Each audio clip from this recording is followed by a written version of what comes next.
Welcome to Imaginary Lands, the works of award-winning author and storyteller Bobby Pell. Today's live performance, Epaminandas, is a rural retelling shared with me as a child growing up on a farm by my Grandma Ruth, used then as a bedtime story. A shy but considered slow young boy takes confusion to new heights of humor as he tries his best to obey his mother. My favorites. It was actually told to me by my grandmother, and the name of this story is called Epaminandas. Now in this one, I am going to need your help. Okay, you just have to say the name, but there was a way that this little boy Epaminandas was always running errands for his mama. But many times, because he was kind of slow, he wouldn't get home on time, and his mama would have to stand out on the porch and call for him. She'd stand there with her hands on her hips, just rear back her head, and she'd go, Epaminandas, just like that. So you think you can do that? Let's give it a try. You ready?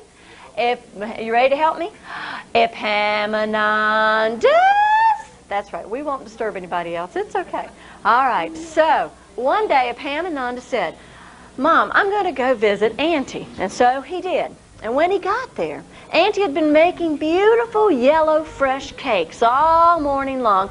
And she said, Oh, Epaminandas, I'm so glad you've come, for I have a fresh yellow cake for you to take to your mother.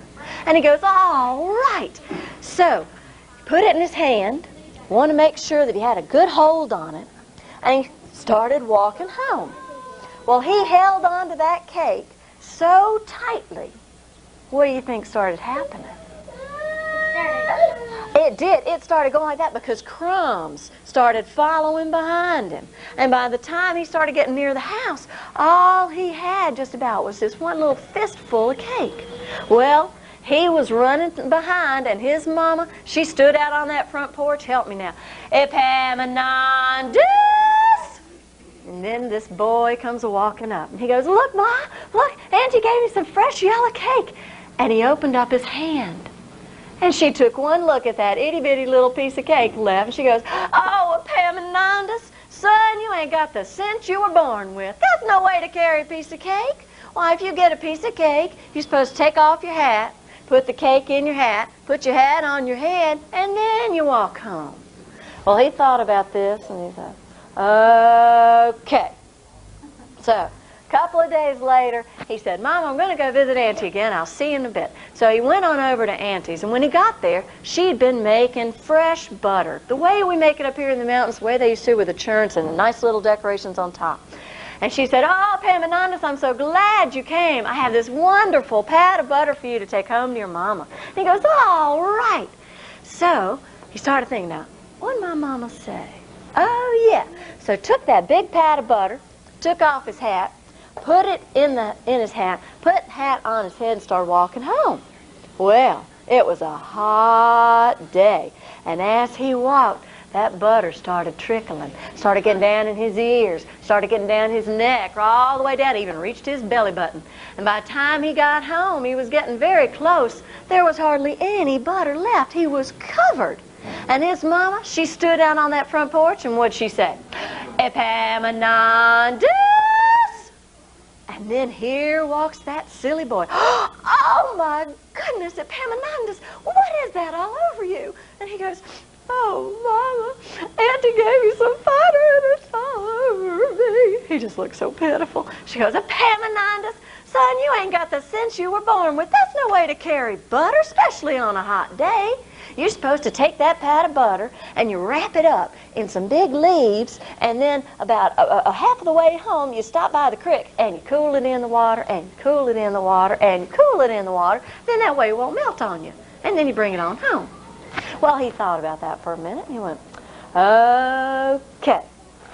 Well, wasn't too many days later when he decided he was going to go see Auntie again. This time when he got there, she said, Oh, Epaminandas, I'm so glad you came. You won't believe it, but one of my neighbors, they had puppies, and I know how much boys love puppies, so I got a puppy for you to take home today. And he goes, all right. So he looks at that puppy, and it's just jumping all over, and he starts thinking about, well, what did my mama say? So he tried to wrap that poor little puppy up in leaves, but his little paws were just going all over everywhere. But when he did get down to the creek, he took that little puppy best he could, and he cooled it in the water, and he cooled it in the water, and he cooled it in the water. That poor puppy, just a sputtering as it came up. He started walking home. That puppy just looked like a drowned rat. Poor little thing. Anyway, he was late again, and his mama stood out on that front porch, and she was going, Epaminandas!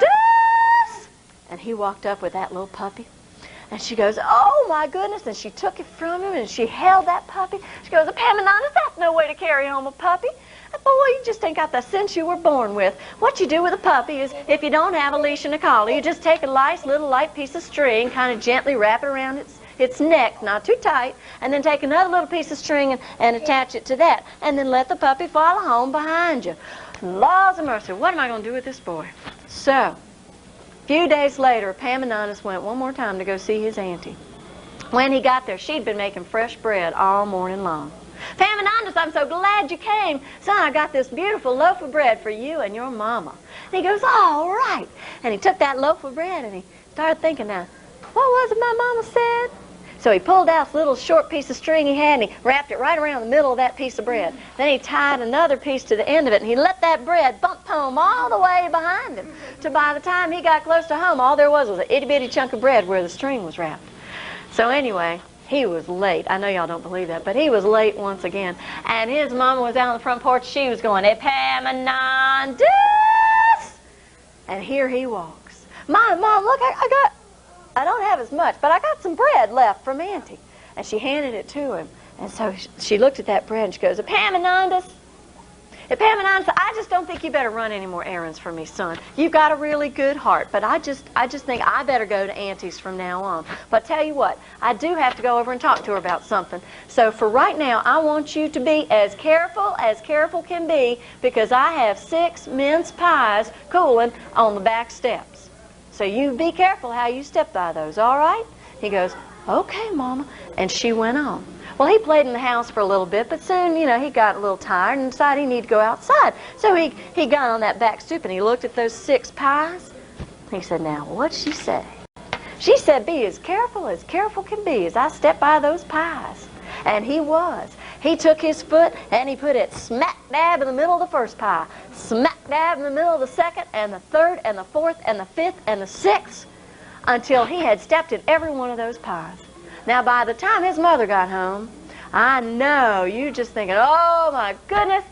When she came home, she looked at those pies. She looked at her son, and instead of saying what she had all along about him not being born with a sense, she said, son, I know you ain't got the sense you were born with, but you are my son, and I love you anyway. And she gave him a big old hug, and she said, I tell you what, let's just eat those pies right now. And that's what they did. One by one by one by one, they ate up every single one of those pies. And that's the story of Epaminandas. Thank you.